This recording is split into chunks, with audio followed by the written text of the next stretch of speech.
Right? Oke. Oke, bismillahirrahmanirrahim. Assalamualaikum warahmatullahi wabarakatuh. Waalaikumsalam warahmatullahi wabarakatuh. Selamat datang di channel Mata Poin. Kali ini kita di episode pertama untuk program diskusi bebas. Benar? Panel bebas. Panel bebas, diskusi panel bebas. Pada episode pertama kali ini, saya sebagai moderator akan memberi pertanyaan-pertanyaan kepada kedua narasumber yang ada di samping saya ini. Mungkin boleh perkenalan dulu. Baik, perkenalkan nama saya Arif. Lanjut. Saya Wahyu. Oke, Mas Arif dan Mas Wahyu. Kalau boleh tahu ini apa ini yang bidang yang digelutinya? Oh, kalau saya itu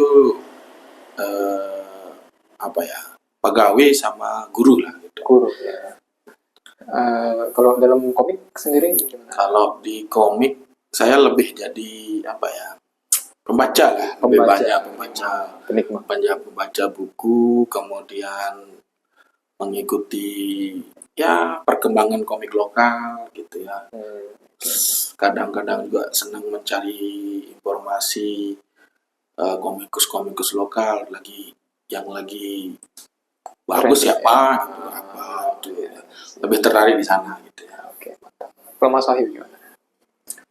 Kalau saya di bidang komik sekarang lebih ke penulis cerita sih. Penulis cerita aja. Jadi karena suka baca, suka nonton, lebih ke sana. Dan terpaksa juga. Terpaksa sekali ya. terpaksa menjadi penulis cerita. Apakah dengan keterpaksaan itu sudah menghasilkan karyanya Alhamdulillah sudah menghasilkan beberapa komik ya. Beberapa komik ya bisa dilihat di komik Japa Mantra, kemudian ada komik Splatter, dan yang terbaru di Gramedia mungkin insyaallah. Boleh di-spill apa juga? Gundala versus Sancaka dan Godam versus Awang. Insyaallah pertengahan bulan ini mungkin. Pertengahan bulan ini. Insyaallah. Oke, kita tunggu info dari Bumi Langit. Oke. Itu perkenalannya ya. Untuk topik kali ini kita akan membahas tentang komik Indonesia pada masa dulu, kini, dan nanti. Ya. Mungkin untuk pertanyaan pertama kali ya, untuk mengawali itu. Menurut Mas Arif dan Mas Wahyu, definisi komik Indonesia itu sendiri seperti apa gitu? Apakah dari creator, gaya visual, cerita, atau identitas budaya? Mbak, terima kasih untuk saudara moderator Guntur ya. Dia itu punya julukan Citander. Enggak. Herman. Jadi definisi ya ditanya tadi. Definisi dari komik Indonesia. Iya.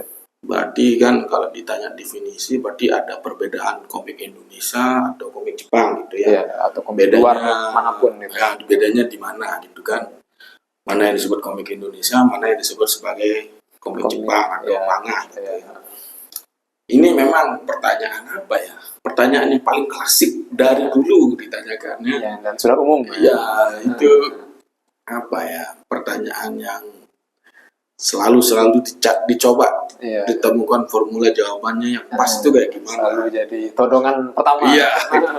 Ayo, karena pengalaman memang dari beberapa teman-teman komikus lokal muda memang kebanyakan itu memang mereka gaya gambarnya itu lebih ke manga gitu misalnya. Kalau untuk gaya gambar. Nah, terus ada orang yang memang bisa kita katakan awam di dalam komik, selalu mengatakan kalau itu, wah kamu ini gambar komik Jepang. Nah, mungkin dari sana berangkat Guntur mempertanyakan komik Indonesia itu apa sih? Ya, kurang lebih tepatnya kayak gitu. Kalau definisi yang saya dapatkan sampai saat ini memang ada 2 poin sebenarnya yang menjadi titik tekan bagaimana komik itu dikatakan sebagai komik Indonesia. Satu, ada yang mengatakan bahwa siapa who dari who siapa siapa yang membuat itu komik itu siapa. Kemudian where di mana diterbitkan. dari sana dicoba ditemukan formulasi jawaban yang kira-kira bisa memuaskan lah jawaban-jawaban atau orang-orang yang bertanya tentang definisi komik Indonesia. Jadi kalau who-nya itu siapa, pembuatnya itu orang Indonesia, kemudian where, di mananya, diterbitkannya itu di Indonesia, maka itu disebut sebagai komik Indonesia. Pembuatnya orang Indonesia, diterbitkan di Indonesia, maka itu disebut sebagai komik Indonesia. Terlepas apapun gaya yang dipakai, gitu, gaya gambar, gitu. Itu bebas. Nah, bebas selama 2 titik poin yang saya sebutkan tadi, who dan where-nya itu Indonesia, maka itu disebut komik Indonesia. Sependek pengetahuan saya seperti itu ya, definisi komik Indonesia. Mungkin jawabannya memang bisa saja tidak bisa memuaskan semua orang, tapi jawaban yang menurut saya yang masih tersedia, yang kayaknya bisa lah diterima itu, kira-kira seperti itu. Oke. Terima kasih untuk Mas Arif. Kita dikat aja Pak ya. Itu aja pintunya. Ya, kedengaran suara. Oh. Iya. Oke. Langsung aja. Komik Indonesia tadi ya pertanyaannya. Komik Indonesia. Komik Indonesia kebetulan sumbernya sama ya dengan Arif nih, sama sumbernya. Jadi memang komik Indonesia dibuat oleh orang Indonesia, berbahasa Indonesia, dan diterbitkan di Indonesia. Memang berkaca pada sejarahnya ya memang seperti itu ya. Dari tahun 1930-an di Star Weekly itu ada komik Put On judulnya, dibuat oleh ya keturunan Tionghoa lah di dalam situ. Jadi menceritakan gimana sih budayanya orang Tionghoa yang berbahasa Melayu di Indonesia. Terbitkan di majalah Star Weekly itu. Kemudian berangsur-angsur tahun 30-an ya, 40 komik perjuangan biasanya. 50-an itu 50-an 60-an itu masuk komik remaja yang banyak kena sensor. Kemudian diganti oleh komik wayang, masuk tahun 60-an akhir hingga 70 itu komik superhero, pendekar. Ya, seperti itu ya. Oke. Cukup bisa dipahami. Jadi baik dari Mas Arif maupun Mas Wahyu hampir mendefinisikan sama mengenai komik Indonesia itu ya, tentang gimana, tentang siapa yang membuat, tentang dari mana, maksudnya di mana dia terbit gitu. Itu bisa jadi patokan lah gitu ya, maksudnya kayak orang menentukan itu komik Indonesia atau bukan. Ya, kurang lebih gitu. Oke, mungkin kita lanjut ke pertanyaan kedua. Kalau kita melihat ke masa lalu nih, era apa yang menurut Mas Wahyu atau Mas Arif paling berpengaruh dalam perkembangan komik Indonesia, dan kenapa era itu bisa berpengaruh?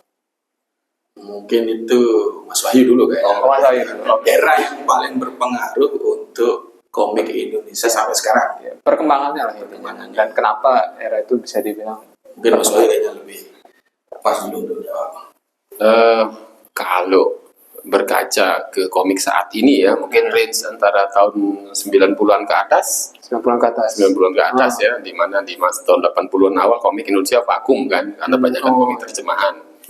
Nah, di tahun 90-an itu masih dengan komik ini gaya realis dan gaya Eropa, gaya Tintin clear line art, tapi ya clear line lah istilahnya. Kemudian ada komik Indonesia yang indie terbitan itu lebih macam lagi sih gayanya ya, lebih mengekspresikan diri lagi, karena ada kejadian lah di mana komik terjemahan lebih banyak daripada komik Indonesia dijual. Nah itu kenapa komik indie terbit ya, karena itu. Kalau sekarang lebih cenderung ke manga sih yang mempengaruhi gaya gambar ya, ataupun gaya berceritanya, walaupun memang itu yang dibawakan memang tetap Indonesia lah, budaya Indonesia. Kemudian saya pikir di manga kemudian realis Amerika lah, tapi lebih mendominasi manga untuk gaya gambar. Itu sih perkembangan sekarang. Oke. Selanjutnya Mas Arif. Kalau dari saya, apa tadi? Zaman mana? Ya, era mana yang Era mana berpengaruh yang dalam berpengaruh perkembangan komik Indo dan kenapa? Kenapa? Kalau menurut saya ya, menurut saya lihat ada dua fase era yang kayaknya itu gimana ya, membuat kayak ada di kalangan komikus Indonesia itu ya ada pengkelompokan gitu. Contoh di eranya Gundala misalnya, itu di era 70-an, 60-an. Di era itu memang gempuran komik-komik Amerika yang bergaya realis itu memang sangat-sangat masif gitu ya. Sehingga mempengaruhi komikus lokal pada saat itu. Sehingga ya makanya contoh-contohnya aja kayak Gundala itu kayaknya lebih terpengaruh dengan Flash mungkin menurut saya kan. Bodam itu misalnya kayak Superman berpengaruh. Itu fase awal yang mempengaruhi era komik Indonesia itu, atau komikus Indonesia itu membuat komik gayanya itu mirip-mirip seperti komik superhero yang ada di Amerika. Nah itu fase pertama. Sebenarnya ada sih fase selanjutnya, tapi itu lebih kepada fase yang void, kosong. Dalam artian kosong ini tongkat estafet ke komikus selanjutnya itu nggak ada. Saya lihat itu terjadi di akhir 90-an menuju ke 2000-an itu kayaknya ada, tapi nggak muncul atau sebesar kayak di era 70-an 80-an gitu. Nah, itu fasenya itu lebih ke void, bukan masuk ke fase jadi kosong di sana, nggak ada tongkat estafet ke komikus muda untuk melanjutkan yang tadi era setelahnya. Nah, era yang kedua ini baru masuk yang kedua, fase yang kedua itu yang memang pada saat komik terjemahan itu kan masuk ke terutama dari komik-komik Jepang. Nah, ini baru muncul ada komikus lokal yang memang mulai istilahnya karya yang mempunyai nama, misalnya kayak saya tahu itu Isyunarto misalnya. Itu memang sudah dari dulu punya karya banyak gitu.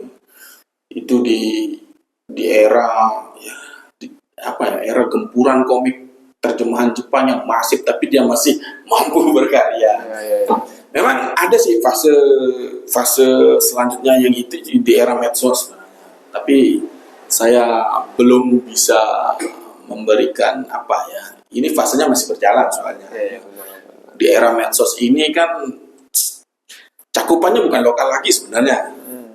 Misalnya masuk ke webtoon misalnya, atau ke platform mana itu kan sudah internasional itu. Yang baca kan bukan dari kalangan orang Indonesia lagi kan, tapi seluruh dunia ya kalau nggak salah ya. Karena bisa diekspand. Iya, itu kan karena bantuan medsos internet misalnya kan. Salah satunya itu platform yang tadi webtoon. Nah, fase ini memang sedang berkembang, cuma skopnya itu sudah nggak Indonesia maksud saya. Skopnya itu sudah global gitu. Orang Inggris ya bisa baca dengan buka HP-nya kan. Nah, fase ini kayaknya itu sudah tidak bersaing dengan sesama komikus lokal lagi dari komikus yang lain di dunia. Tapi kalau di saya tuh kayaknya fase yang memang mempengaruhi ada dua tadi, yang fase di tahun 70-80 dengan fase awal 2000-an lah, awal 2000-an itu setelah di era gempurannya manga itu. Cuma memang di sekarang makin berkembang sih, lebih ke online lah. Itu menurut saya sih. Jawabannya cukup kompleks ya. Baiklah, kita lanjut saja ya kalau itu ya. Kira-kira apa sih tantangan terbesar yang dihadapi sama komikus Indonesia pada masa lalu, baik dari sisi industri maupun penerimaan masyarakat? Masa lalu, kayaknya masa lalu. Kalau tantangan lebih cenderung ke pasar ya. Pasarnya, pembacanya ya. Karena kalau untuk urusan komikus, saya pikir dari melihat ini sih, dari melihat pergerakan mereka kan, itu sudah cukup banyak gitu yang menghasilkan komik-komik bagus. Hanya saja pembacanya ini yang masih kurang, apalagi kalau misalnya istilahnya ambilkan reviewnya sedikit nih di media sosmed kan, di sosial media itu banyak yang bilang ayo cetak bang, begitu cetak beli enggak kan. Ya masih banyak yang mental gratisan lah ya, pengen gratisan, karena kan selain apa sih, sebetulnya komikus Indonesia itu selain dari penerbit butuh dukungan juga dari pembaca. Iya sih, benar. Pembacanya banyak, insya Allah nanti penerbitan juga mau dong gitu, terbitin banyak kali ini, banyak digemari karyanya gitu kan. Itu sih lebih ke pasar sih lihatnya. Monggo. Oke. Tadi tantangan di masa lalu. Di masa lalu. Sekarang. Ya mungkin bisa lah deh mix, karena mungkin ya bisa jadi menghadapi tantangannya sama atau mungkin beda. Ya. Masa lalu ini di tahun berapa maksudnya? Intinya sebelum sekarang. Sebelum sekarang ya. Iya. Kalau di 70-an memang di sana kan masih fisik gitu ya. Benar. Di tantangannya mungkin memang di percetakannya ada bagaimanapun pasti ini sih menurut sependek pengetahuan saya ya. Kalau di zaman dulu kan mayor label itu memiliki peranan yang sangat penting gitu. Dalam artian penerbit besar tuh pasti punya peranan, dia bisa mengorbitkan komikus apa enggak gitu kan. Cuma kalau yang mau masuk ke mayor label kan pasti komiknya harus bagus gitu. Mungkin tantangannya lebih kepada kemampuan untuk membuat karya yang bagus yang diterima oleh penerbit besar itu supaya bisa dicetak. Bagaimana menjaga kualitas karya? Karya. Karena itu kan ya zaman dulu kan masih bentuk fisik yang beredar. Nah kalau yang di fase kedua menurut saya tadi di era awal 2000-an tadi di gempuran komik-komik terjemahan itu tadi mungkin tantangannya sama-sama bersaing dengan komik dari luar gitu ya. Mampu nggak dia apa istilahnya ya merebut hati pembaca gitu kan. Ini ya komik Jepang dengan komik Indonesia, kira-kira pembaca itu maunya yang mana gitu kan, tinggal pilih gitu kan, apakah lebih ke Jepang atau enggak. Cuma ya tantangannya kan harus kita akui memang komik-komik seperti komik-komik Jepang memang itu memang dari segi cerita, dari segi gambar, dari segi arsitektur dunianya memang lebih bagus lebih advance lah bisa komik-komik Jepang itu kan, sehingga mampu mengglobal juga komik Jepang itu. Nah, sedangkan di komikus kita yang masih skupnya yang balik lagi ke pertanyaan yang bodoh yang pertama, komik Indonesia itu apa sih? Mereka juga menanyakan identitasnya dulu pas era-era yang seperti itu. Jadi tantangannya lebih banyak lah untuk di komikus lokal di era 2000-an yang tadi itu. Cuma ya itu tetap saya lihat semangatnya itu untuk membuat komik lokal Indonesia itu tetap ada, bahkan sampai sekarang tetap berlanjut gitu ya. Itu sih saya lihat. Mungkin ada tambahan sedikit ya. Jadi saya memberikan tantangan yang saat ini kalau yang saya lihat tantangannya itu tadi pasar. Kalau dulu penerbit yang mencari komikus gitu. Kalau sekarang komikus jadi penerbit. Karena apa? Karena hiburan zaman dulu itu paling ya hanya radio itu pun ya punya juga kan, apalagi kalau televisi itu kan sedikit sekali yang punya kan, sehingga masyarakat butuh hiburan yang lain lebih terjangkau. Iya, lebih terjangkau harganya, karena kan komik itu zaman itu ya terhitung murah lah, apalagi kalau banyak persewaan kan lebih murah lagi. Jadi karena banyaknya permintaan sehingga penerbit itu sembarang lah, pokoknya buat komik nanti diterbitin. Yang penting banyak aja dulu. Iya, yang penting banyak dulu, ntar oplahnya terserah mau komiknya bagus enggak, dari segi gambar cerita yang penting buatlah komik karena banyak permintaan gitu. Nah, kalau sekarang ya itu dia, kalau balik ke yang sekarang lagi-lagi ya pasar, pembaca sekarang udah cerdas, kemudian juga sudah lewat online bisa baca gitu kan. Jadi ya, semakin besar lah tantangannya, jelas pasar kalau saya lebih sana gitu. Oke.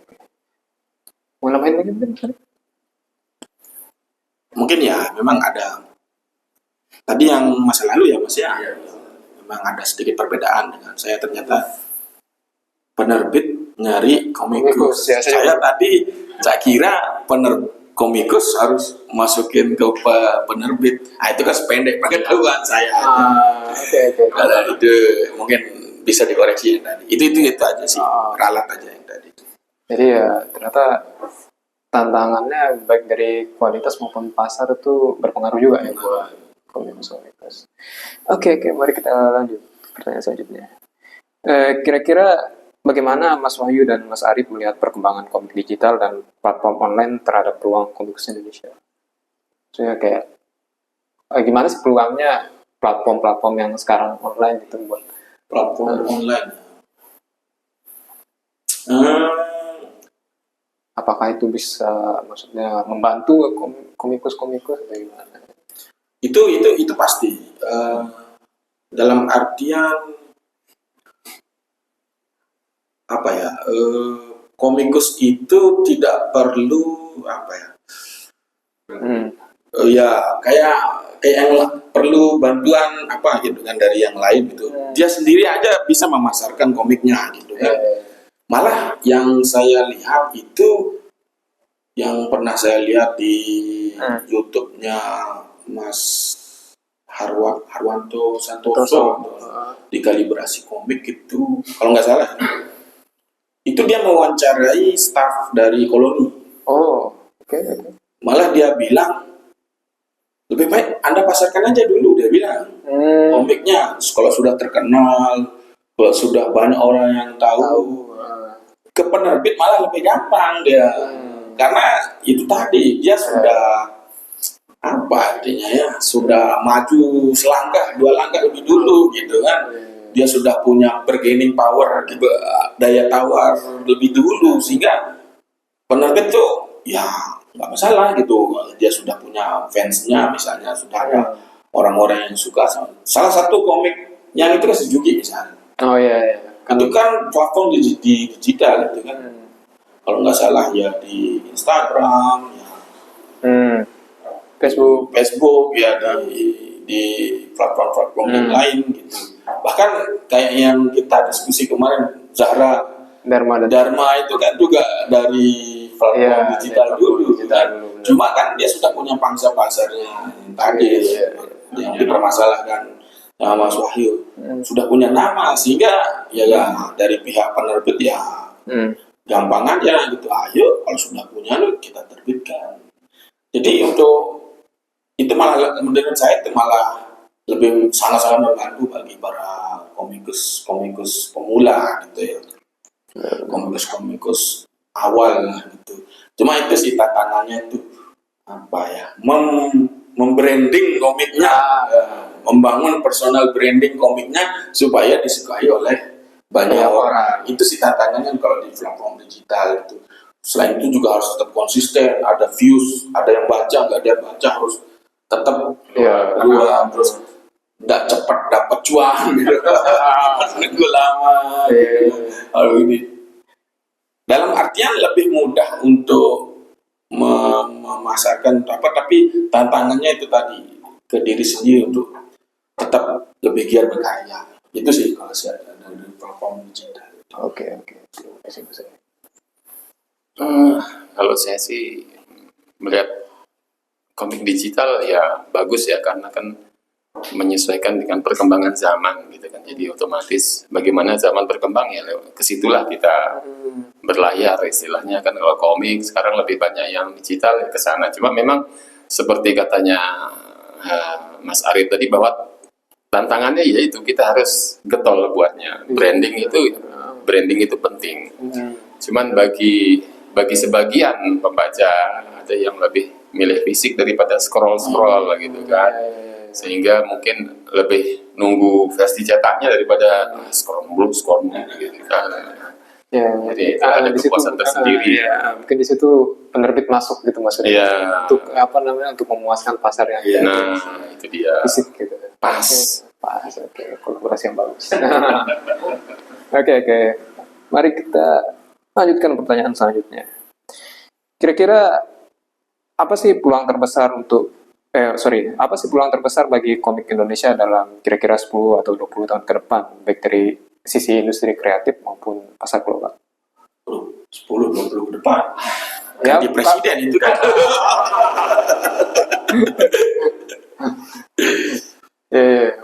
Atau mungkin nggak harus sih 10-20 tahun, mungkin ya ke depan intinya ke depannya lah gitu. 10 tahun ke depan lah gitu ya. Ya, gitulah. Saya ingat dengan kata-katanya Iwan Fals. Jadi komik itu sebenarnya jadi kayak apa ya? Kayak harta tersendiri yang kita punya gitu. Ya. Saya ingat saya baca, kalau nggak salah pas peluncuran, bukan peluncuran apa? Ya itu. Oh iya kan. Iya. Perilisan Osnya film. Nah, ya, kan dia isi osnya. nah itu kalau dan juga itu jadi modal sebenarnya, kayak budaya lokal kita sendiri, kearifan lokal kita sendiri. Sebenarnya itu yang apa ya istilahnya, komikus lokal yang harus ditanamkan di mindsetnya gitu. Bahwa kita pun sudah punya modal tersendiri, yaitu kearifan lokal kita gitu. Contohnya di Matakoin gitu. Kita tinggal di Lombok, kita punya kearifan lokal tersendiri, yaitu Sasak misalnya. Sasak dengan Bali jelas beda gitu. Beda pulau itu, udah beda gitu. Seharusnya kita dapat mengkapitalisasi itu. Itu sebenarnya yang apa ya, yang komikus lokal harus benar-benar eksplor atau gali itu kearifan lokal. Contohnya misalnya kita menghadirkan kebiasaan atau kesehari-harian dari orang Sasak kepada orang luar gitu. Itu yang seharusnya kita investasikan pikiran apa untuk ya itu tadi, mencoba menemukan formula yang pas yang bisa kita masukkan ke komik, yang bisa kita sajikan kepada orang luar gitu. Dan itu pure murni punyanya orang Sasak gitu. Nggak akan sama orang Bali, orang Jawa, orang Sunda, apalagi orang Korea, misalnya orang Jepang gitu kan. Itu sebenarnya yang komikus lokal kita yang benar-benar menjadi apa ya, landasan pacu, take off-nya gitu, peluncurannya gitu. Untuk kita ya, seperti di Lombok gitu, atau di Matakoin ini, bagi komikus-komikus.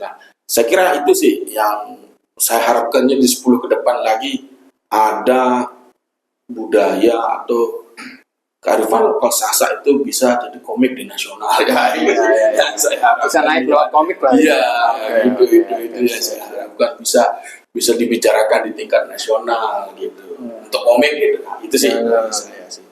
Alright. Oke, ya apa ya? Semalam enggak ya, dua kemarin malam saya sempat bicara dengan teman yang sebetulnya editor komik juga mengenai komik ada salah satu komikus Lombok lah ya, dari Lombok Timur. Itu saya kasihkan dia nih, gimana nih komik ini. Dia baca, dia review, bagus sih dia bilang. Dari segi storytelling, kemudian gaya gambarnya juga bagus, dan yang diangkat itu juga budaya lokal. Itu yang membuat dia bilang ini apresiasi tinggi karena budaya lokal yang kita angkat gitu loh. Nah itulah, dengan budaya inilah komik itu harusnya bergerak gitu loh, di bawah bendera budaya. Karena masing-masing budaya di tiap daerah kan beda-beda. Itu yang nggak dipunyai oleh komikus-komikus yang luar. Contoh misalnya Amerika, budaya ya gitu doang kan, misalnya cowboy atau Indian, itu sebatas itu ya, supaya memang kebanyakan itu kalau komiknya genrenya. Dan dengan kita mengangkat budaya, saya pikir lebih efektif memelihara budaya itu sendiri. lewat komik ya. Orang lebih tertarik melihat gambar dan cerita menjadi satu dibandingkan hanya membaca tulisan dan begitu. Jadi ya saya harapkan untuk komikus-komikus Indonesia entah di Lombok yang untuk lokal maupun yang lainnya, cobalah kita modifikasi lah istilahnya budaya kita menjadi bacaan yang menarik sehingga membuat adapun pembaca itu penasaran sebenarnya akar aslinya kayak gimana sih budaya ini gitu kan. Salah satunya pakai cara itu aja sih, insya Allah berkembang lah. Oke. Ada sedikit tambahan. Oke, boleh silakan. Itu memang cuma tetap ada apa istilahnya kalau di Cina itu yin dan yang. Oh iya, benar. Tetap ada sisi. Cuma gini maksudnya. Tetap contohnya kayak Panji lah itu yang kemarin itu kan. Panji Tengkorak apa? Panjinya Mensrea.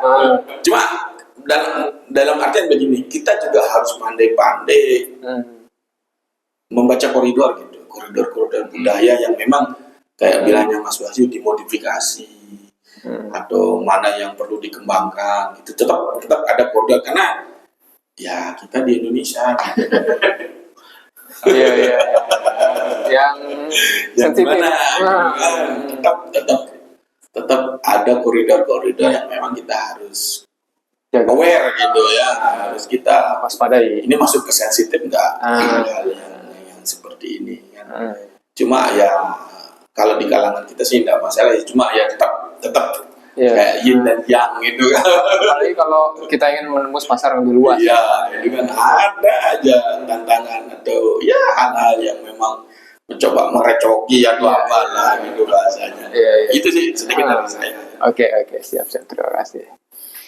Ya, berarti kurang lebih hampir sama lah ya tentang budaya itu. Oke, mari kita lanjutkan. Menurut Mas Wahyu dan Mas Arif nih, kira-kira apa sih yang perlu dilakukan oleh entah itu pemerintah, komunitas, ataupun pelaku industri untuk mendukung ekosistem komik Indonesia supaya lebih kuat? Ekosistem komik ya? Dari pemerintah, komunitas, atau pelaku industrinya sendiri mana? Pelaku industrinya.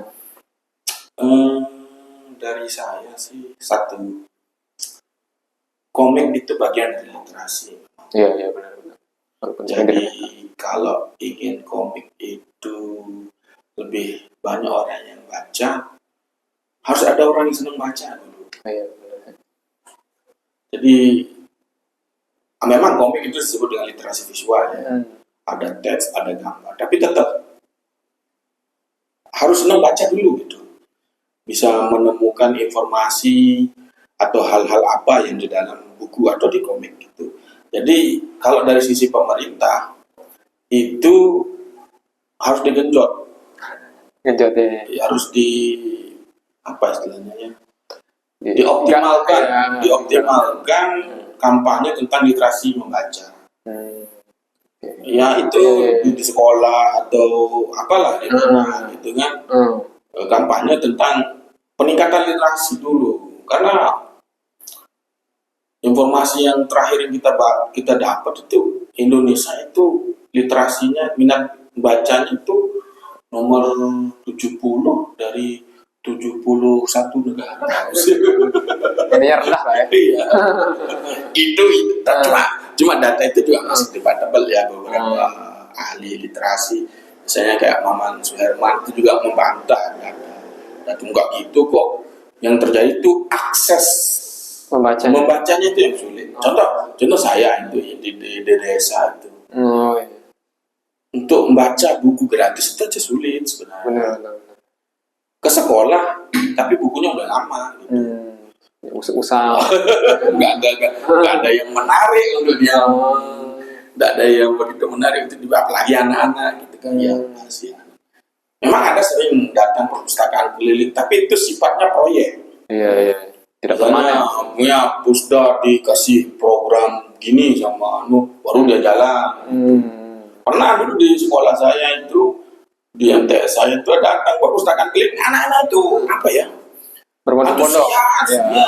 Karena ada bacaan yang sesuai sama minat dia, ada gambarnya, ada tulisannya.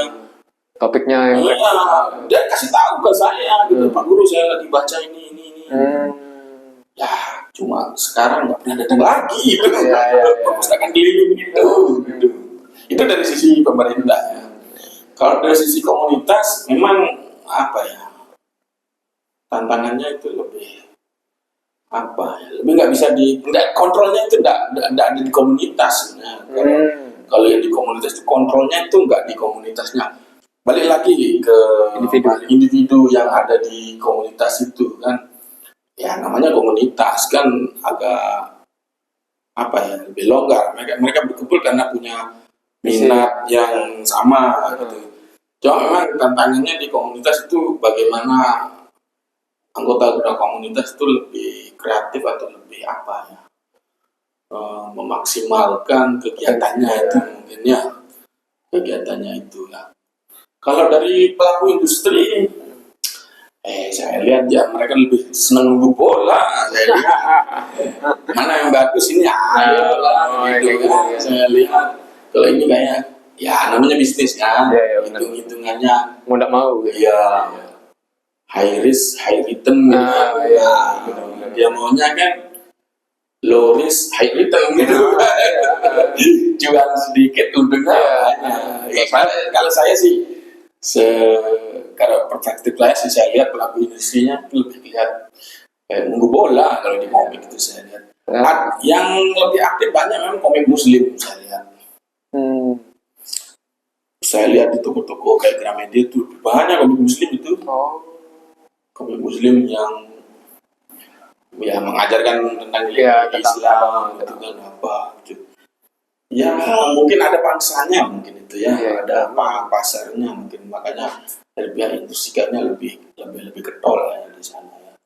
Nah, tapi secara agregat umum sih ya itu sih lebih nunggu bola ya lihat gitu. Kalau bagus ya ayo. Kalau kurang ya nanti dulu gitu. Ya sih dari saya ya. Oke, terima kasih. Kalau dari saya sih pemerintah yang setahu saya sih sudah buat aksi ya. Aksi itu kayak Asosiasi Komikus Indonesia kalau nggak salah, di bidang ekonomi kreatif ya di sana. Cuman saya nggak tahu sudah seberapa jauh sekarang kan perkembangannya. Kalau bicara komunitas, tergantung komunitasnya sih ya. Maksudnya kalau diisi dengan orang-orang yang kompatibel istilahnya, yang memang bidangnya di komik dan mereka dengan semangat untuk menghasilkan sesuatu yang bagus dan baik gitu kan, saya pikir komunitasnya akan berkembang gitu, sehingga mempengaruhi ke sistem komikus di Indonesia gitu. Kalau bicara masalah pelaku industri ya setuju sih ya apa yang diungkapkan oleh Arif, karena mereka nggak mau rugi lah, udah banyak kan. Sekarang harga buku aja udah meroket, harga kertas juga naik, otomatis mereka mikir gimana supaya dapat kembali modal paling tidak plus keuntungan sekian persen kan begitu. Jadi lah mungkin bisa disiasati dari jalur indie dulu lah gitu kan, kalau memang mau terbit fisiknya gitu loh. Dari komikusnya sendiri. Iya, dari komikusnya sendiri. Itu aja sih menurut saya. Oke, terima kasih Mas Wahyu. Oke, untuk ini pertanyaan terakhir ya. Karena nggak tahu sih ini pertanyaan atau apa. Kalau Mas Wahyu atau Mas Arif bisa memberi satu pesan ke komikus muda Indonesia hari ini, gitu. Apa yang paling penting untuk mereka pegang agar komik Indonesia itu bisa terus berkembang? Nah, itu yang Mas Wahyu dulu ya. Wajib dilempar ya. Pesan itu mana? Kalau saya jangan menjadikan komik Indonesia nomor 1 ya, karena akan stuck di situ ya. Maksudnya harus ada nomor 2-nya dong buat komik sampai tamat gitu kan. Oke. Pokoknya komik yang bagus adalah komik yang tamat. Komik yang jadi. Iya, komik yang jadi. Bukan cuma konsep tahun 2000. Iya. Kalau kejauhan ntar banyak yang lupa kan gitu. Apa nih gitu ya? Kalau saya singkat seperti itu aja sih. Mantap. Kalau dari saya pesan untuk komikus untuk apa tadi? Untuk pesan untuk komikus Indonesia bagaimana supaya komik Indonesia lebih berkembang. Pesan untuk para komikers supaya komik Indonesia lebih berkembang. Satu sih, tetap berkarya. Bagaimanapun ya, harus tetap berkarya ya. Jangan tunggu mood dulu, jangan tunggu disemangatin pacar, gitu. Jangan tunggu hari gajian aja. Tetap harus berkarya bagaimanapun keadaannya. Harus punya sistem yang kuat untuk tetap bisa berkarya bikin komik. Memang tantangannya itu lebih ke internal ya. Memang menaklukkan diri sendiri itu memang step pertama yang harus dilakukan oleh seorang komikus. Menurut saya ya. Jadi intinya pastinya satu, tetap berkarya bagaimanapun keadaannya. Saya kira itu saja sih dari saya. Mantap. Mas saya mau nambahin lagi? Ya, oke, mungkin untuk sesi kali ini sekian dulu ya kalian. Terima kasih untuk Mas Arif dan Mas Wahyu sudah menyempatkan waktunya. Mungkin kalau dari teman-teman penonton ada juga yang ingin menanyakan hal-hal terkait komik atau mungkin ingin berbagi suatu hal terkait komik juga bisa tulis di komen di bawah ya. Oke. Saya Muhammad Guntur pamit. Assalamualaikum warahmatullahi wabarakatuh. Waalaikumsalam. Kasih jeda dulu. Udah.